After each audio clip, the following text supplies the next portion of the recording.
I used to be scared of public speaking, but now I'm not. And all these speakers that you see right here, they used to be scared too. Now both they and I have something in common. We all follow this exact same strategy to eliminate our fear. And in this video, I'm going to show you the 2 principles so you can copy and do exactly the same. But before I get into that, let me take you back to the year 2014. I'm at school, I'm on the way to English class, and in front of me is a dude called Sam. Now Sam is a 6-foot dude who loved rugby. And as you do, you like to have a little bit of banter at school. So what I've done is just stick my leg out to ankle tap Sam. Now Sam nearly falls over and he turns around, and at this point I'm laughing. And he said, "What are you doing?" And I just started laughing even more. And this is when he took a step closer.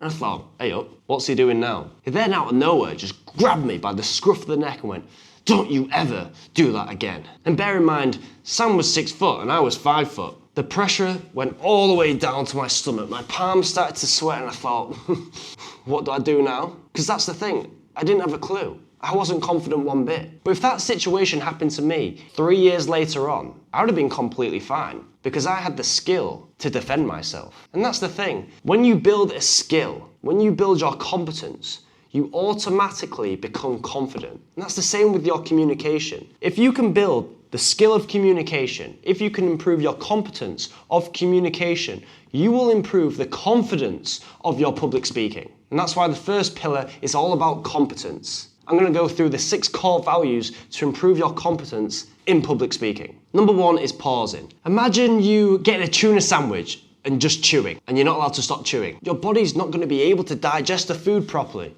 because you're just doing this. And that's the same when you speak. When you speak and you don't pause, you don't give a chance for the audience to think about what you've said, they can't digest what you're wanting to tell them. It's in these moments of silence that people actually think about what you say. They don't think about what you say as much whilst you're speaking, it's when you stop speaking. And when you give them chance to do that, they will digest your message a lot better. A confident speaker is comfortable with pausing. It's a hard concept to grasp, being able to pause and stop mid-sentence and be comfortable with the silence between you and another party. But once you can get that message to sit deep into their stomach and deep into their mind.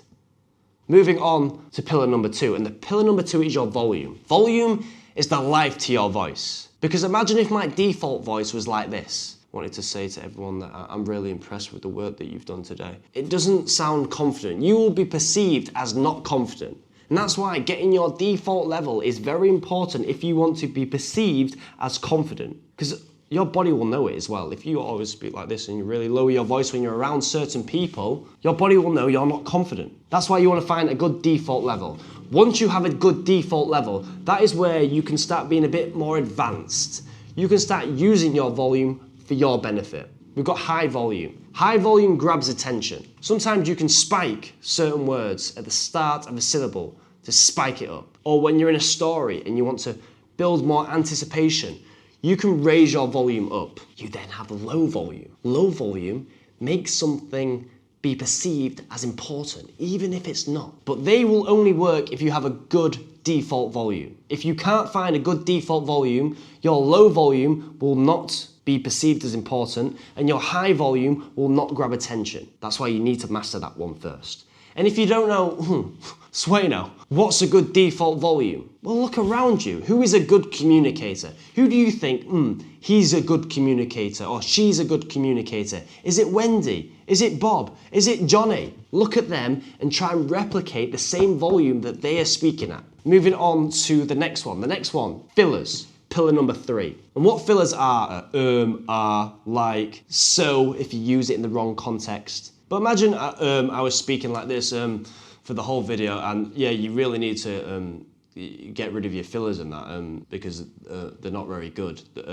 You'll lose credibility. You won't perceive me as credible because I would be saying or every other sentence. You see, by pausing and breathing in, you can't say You can't say any word. Just sit there and try and breathe in right now and say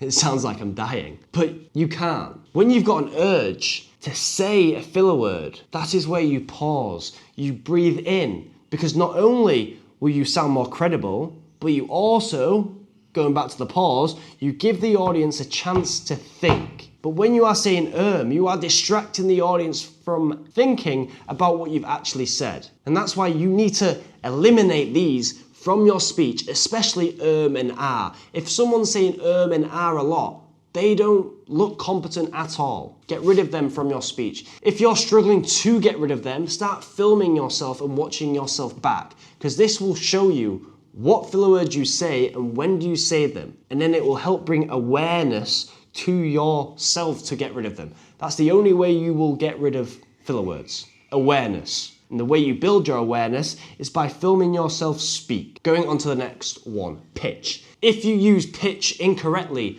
you will ruin your credibility and you will also look unsure. Imagine if I always spoke like this. You need to change your pitch. It will ruin your credibility. That will change my authority.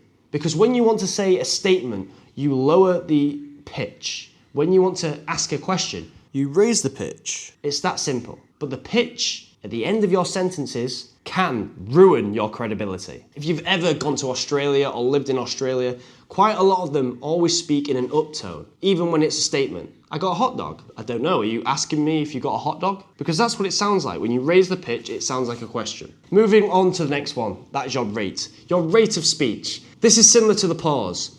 If your default rate is too fast, it doesn't give a chance for the audience to digest what you are saying. Same thing. Look at a great communicator and match that pace. Build the awareness. Build the awareness by filming yourself speak. But once you've mastered this default level, you can go a little bit more advanced.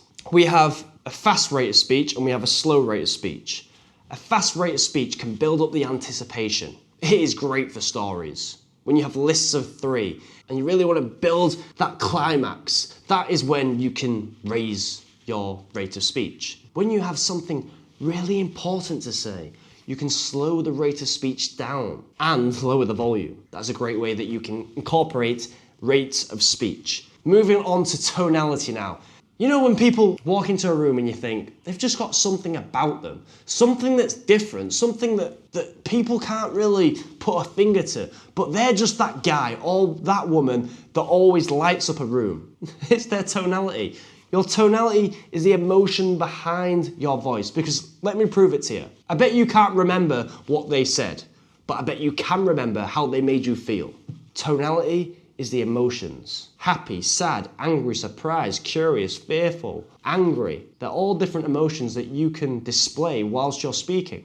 Imagine me saying this. Oh, I'm very excited. Do I look excited? No, because people listen to the emotion behind the voice to make sense of the words you've actually said. Let me say that again. People listen to the emotion behind your voice to make sense of the words that you have said. If you say something and the tonality does not match up, you're going to confuse the person listening to you. And that's why if you want to bring some great energy to your meeting room, to your boardroom, to your public speeches, make sure you've got good tonality. Make sure your tonality matches the message. If you're talking about a sad story, don't act happy. Don't have a happy voice. Imagine reading a book to a kid.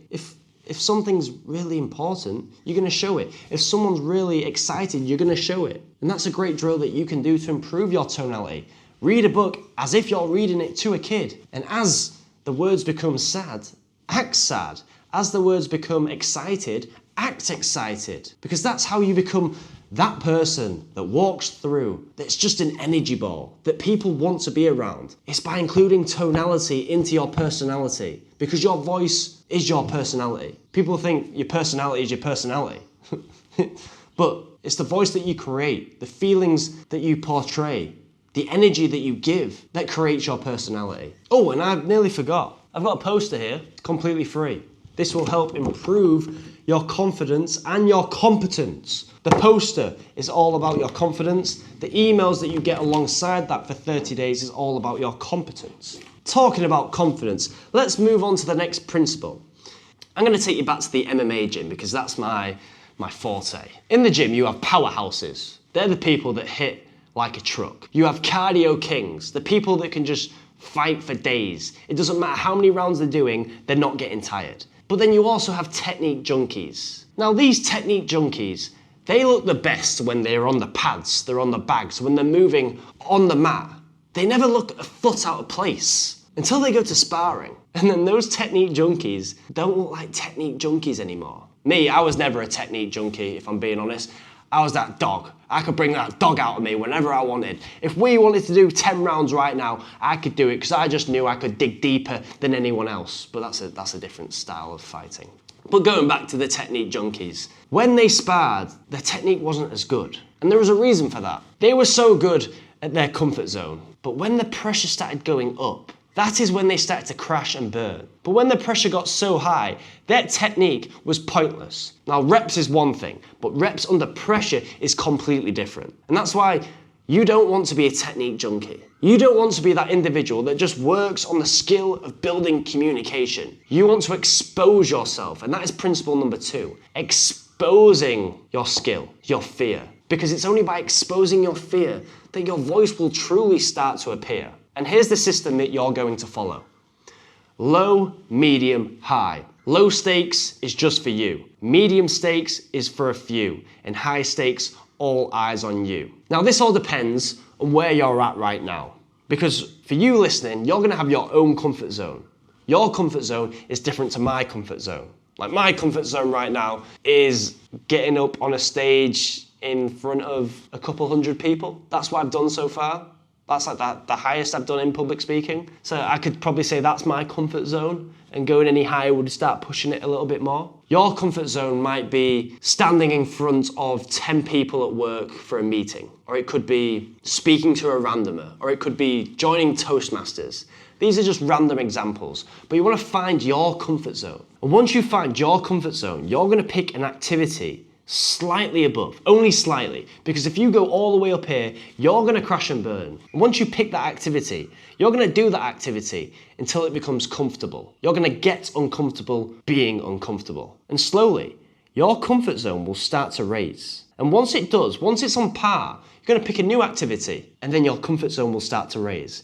That's why it's so important to pick an activity that is only slightly above your comfort zone. You might be thinking, well, what activity do I pick? Well, I've got you sorted. Check this poster right here.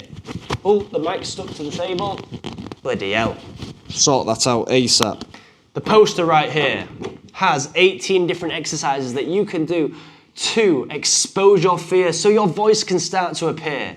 We have 6 low stakes activities, 6 medium and 6 high. Link below if you want your own poster sent to your email address. But with this, you can now look at this poster and decide, oh, what activity do I want to do? What activity is going to push me past my comfort zone? I'm going to give you some examples that are on this poster. One example, a low stakes activity. A low stakes is just you. Record yourself articulating your thoughts or answering a question for 5 minutes. Technically, right now, I'm doing a low stakes activity, which is a 20-minute video so far. After the edit, it's probably going to be less. But that is a low stakes activity that I'm doing every day. I'm raising the pressure. It's only by raising the pressure that you will find out if you're truly confident. A medium stakes activity. I could lock eyes with a stranger and smile. That's improving my social confidence. A high stakes activity could be join a public speaking community like Toastmasters. It could be lead a group activity at work. These are all different activities that you can do to expose yourself to your fear. Now, the activity that you do will be different to someone else. And that's why, like I said, it's so important to find that comfort zone. Use your skills and first practice them when it's just you. That is your low stakes activity. And then try medium stakes, then try high stakes. Because like I said, it's only by getting where you are right now and raising the pressure that you will actually see if you are confident. And that's why you want to raise the pressure step by step. Low stakes, medium stakes, high stakes, until you're confident. And that is the same system that I used and all these professional public speakers use. They build their competence and they try and use the skills they've learned under pressure to expose themselves to their fear to make sure their voice can appear. That is the simple formula to improving your confidence in not only speaking, but in anything. In fighting, I did the same thing. I built the skill of learning how to defend myself. I then started exposing myself in fights. I then started to see, what am I not very good at under pressure? All right, I'm gonna go back to the drawing board. I'm gonna build that skill again. And then gonna try and build exposure in training, using that skill under pressure. I'm then gonna use that in fights. Is it worked? Yes, it has. Sweet, I've mastered that skill, I've become confident. It's a cycle that you can master in anything. If you want to become confident in anything, this is the cycle you need to do. Competence and exposure. Learn the skill, put it under pressure, and that's how you become confident. Like I said, if you want to get this poster, which is all about exposure, and then you'll get 30 emails alongside, which is all about your competence, you can get that for completely free in the link below. And also, this video is good, don't get me wrong, these techniques are great, but if you don't watch this one, these pillars won't work.